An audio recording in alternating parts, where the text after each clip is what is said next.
தமிழக முதல்வர் ஸ்டாலின் கண்டிப்பா உண்மையாலுமே அவர் தான் தமிழக முதல்வரா அப்படிங்கிற ரீதியில தான் நமக்கு கேட்க தோன்றிருக்கிறது.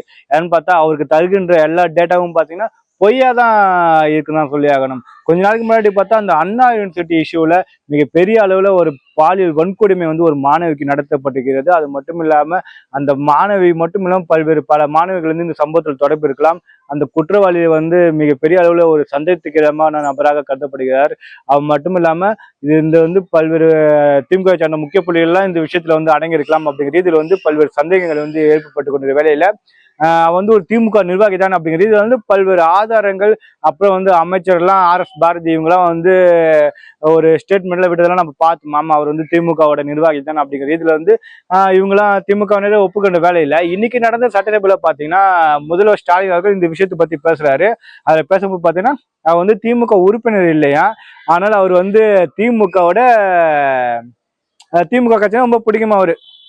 அதெல்லாம் ஆனா அவர் வந்து திமுகவோட உறுப்பினர் இல்லை, திமுகவோட பற்றாளர் அப்படிங்கிற ரீதியில வந்து ஸ்டாலின் அவர்கள் பேசிய விஷயம் தான் மிகப்பெரிய அளவுல ஒரு சிறுபலையை வந்து ஏற்படுத்தி நம்ம சொல்லி ஆகணும். அது மட்டும் இல்லாம இத்தனை பேர் வந்து திமுக கட்சியை சார்ந்தவர்கள் தான் நான் சொல்லிட்டு ஆதாரத்தோடு நிரூபிச்ச பிறகும் ஸ்டாலின் அவர்கள் வந்து சட்டசபையில பேசிய விஷயம் பார்த்தா மிகப்பெரிய அளவுல ஒரு நகைப்புக்குரிய விஷயமா தான் பார்க்கப்படுகிறது.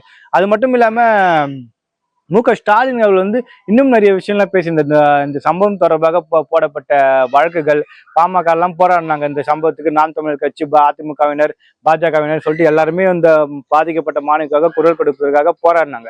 அதுல போராடும் போது இன்னைக்கு சட்டசபையில பேசும்போது அவங்க மீது எல்லாம் வழக்கு போட்டிருக்கோம், அதே நேரத்தில் வந்து நாங்க திமுக மீது கூட நாங்க வழக்கு போட்டோம் அப்படிங்கிற ரீதியில வந்து சொல்லியிருந்தாரு. ஆனால் உண்மையாலுமே நடந்த விஷயம் என்னன்னு பாத்தீங்கன்னா, நேற்று இந்த சம்பவம் பற்றி ஹைகோர்ட்ல பாமகோட அட்வொகேட் வக்கீல் பாலு அவர்கள் வந்து ஹைகோர்ட் ஜட்ஜு கிட்டே போயிட்டு முறையிடுறாரு.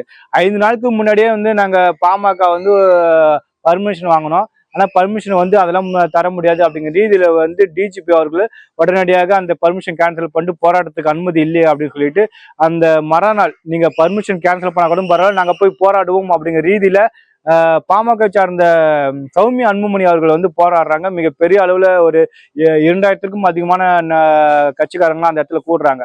உடனடியாக பாத்தீங்கன்னா போராட்ட களத்துக்கு காலடி எடுத்து வைக்கிறாங்க. உடனடியாக சௌமியா அன்புமணி அவர்களை கைது செய்து திருவற்றியில் இருக்கிற ஒரு மண்டபத்துல போய் அடைச்சி வைக்கிறாங்க. அது மட்டும் இல்லாம அந்த போராட்டத்தில் கலந்துக்கிட்ட பல பேர் மீது வந்து வழக்கு போட்டு ஜெயிலையும் போட்டிருக்காங்க, கைதும் பண்ணியிருக்காங்க.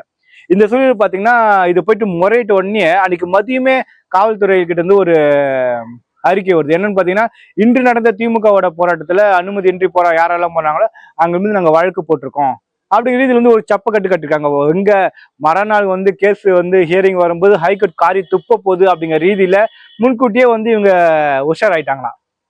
அப்படி ரீதியில தான் தமிழக காவல்துறையுடைய செயல்பாடுகள் நம்ம இருக்குன்னு சொல்லி ஆகணும். இந்த வகையில பாத்தீங்கன்னா மிகப்பெரிய அளவுல வக்கீல் பாலு அவருக்கும் ஒரு சவால் விட்டு தான் பேசியிருக்காரு.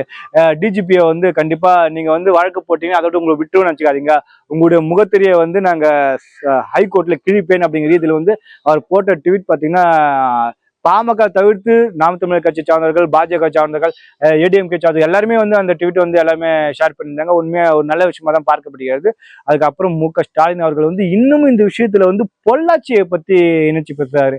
சரி, அவனுங்க ஆட்சி தான் சரியில்லை, சரி ஓகே, நீங்க தான் இரும்பு கரம் கொண்ட திராவிடர் மாடல் ஆட்சி, இதுல நீங்க இப்போ பண்ண வேண்டியதானே, இன்னும் அந்த ஆளு மேல உரிய விசாரணை நடக்கலைங்கிற ரீதியில தானே எல்லாருமே வந்து போராடுறாங்க. அதுக்கப்புறம் வந்து கூட வந்து இவனுங்களா ஒத்து வருவானுங்க கூட்டணி கட்சிக்காரனுங்களாம். ஆளுநர்கள் தான் பொறுப்பு, இன்னொருத்த வந்து மனுநீதி சோழன் ஆட்சி நடக்குது அப்படிங்கிற மாதிரிலாம் ஒத்து வருத்தத்தெல்லாம் கண்டிப்பா ஏற்றுக்கொள்ள முடியாத விஷயமா தான் பார்க்கப்படுகிறது. அதுக்கப்புறம் பாத்தீங்கன்னா ஆளுநர் ரவி அவர்கள் வந்து வெளிநடப்பு செஞ்ச விஷயம் உண்மையிலுமே பார்த்தாங்க தமிழ்நாட்டில் வந்து ஒரு பரபரப்பா பார்க்கப்படுது. ஏன்னா போன வருஷமும் வந்து இதே மாதிரிதான் ஆளுநர் ரவி அவர்கள் வந்து வெளிநடப்பு பண்ணாரு. ஆளுநருக்கு உரிய மரியாதை இல்லை அப்படிங்கிற ரீதியில வந்து வெளியேறினாரு. இன்னைக்கும் சேம் அதே மாதிரிதான் வெளியிருக்காரு. உடனே வந்து ஆளுநரை எதிர்த்து போராட்டம் பண்ண திமுகவில் ஒருத்தர் பேசுறாரு, முன்னாள் அமைச்சர் ஒருத்தர் பேசியிருக்காரு.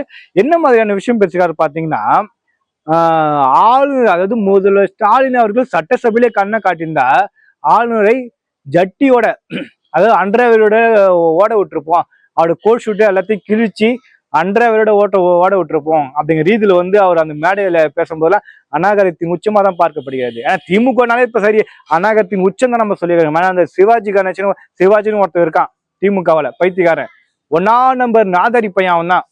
ஒன்னாலும் அவனா வந்து பெத்தாங்களா இல்ல இல்ல வேற எங்கேயாச்சும் இது பண்ணாங்களான்னு தெரியல. அது மாதிரிதான் ஊரானோட இதுக்கு பிறந்திருப்பான் போல. ஏன்னா அவன் பேசின ஒவ்வொரு பேச்சும் பாருங்களேன் மிக கீழ்த்தரமா பேசியிருக்கான். அந்த அளவுக்கு அவன் பேசுற பேச்சுலாம் பாத்தீங்கன்னா ஓப்பனா பேசுறான். ஆனா அவன் மாதிரிலாம் வழக்கப்பட மாட்டாங்க, அவன் மேலாம் அவதூறு வழக்கப்பட மாட்டாங்க. தகாத வார்த்தையில பேசிட்டான்னு சொல்லிட்டு அது மாதிரி கேஸ் அவன் மேல போட மாட்டாங்க. எனக்கு கேட்ட திமுக உறுப்பினர்ல ஒரு மேடை பேச்சாளர், தகுதியே இல்லாத ஆளு அவலாம். அவன் வந்து அது மாதிரி பேசிட்டு இருக்கான். இது மாதிரியான நபர்களை வைத்துக்கொண்டு தொடர்ச்சியாக எதிர்கட்சியினரும் சரி ஆளுநர்களும் சரி தொடர்ச்சியாக திமுக வந்து அவதூறா தான் பேசிட்டு இருக்காங்க. உண்மையிலே பாத்தீங்கன்னா இந்த விஷயம் வந்து மிகப்பெரிய அளவுல வந்து கொண்டு செல்லப்படும் அப்படிங்கிற ரீதியில தான் ஆளுநர் வட்டாரத்துல வந்து பேசப்படுகிறது. அதுக்கப்புறம் பாத்தீங்கன்னா பொங்கலுக்கு ஸ்டாலின் அவர்களுக்கு வந்து எதிர்கட்சியா இருக்கும்போது நான் 5000 தருவேன், 2500 தருவேன், 2500 பிளஸ் 1500 5000 தருவேன் அப்படிங்கிற மாதிரி கணக்கு புள்ளியில அவரு இது மாதிரியெல்லாம் விஷயம்லாம் போட்டிருந்தாரு.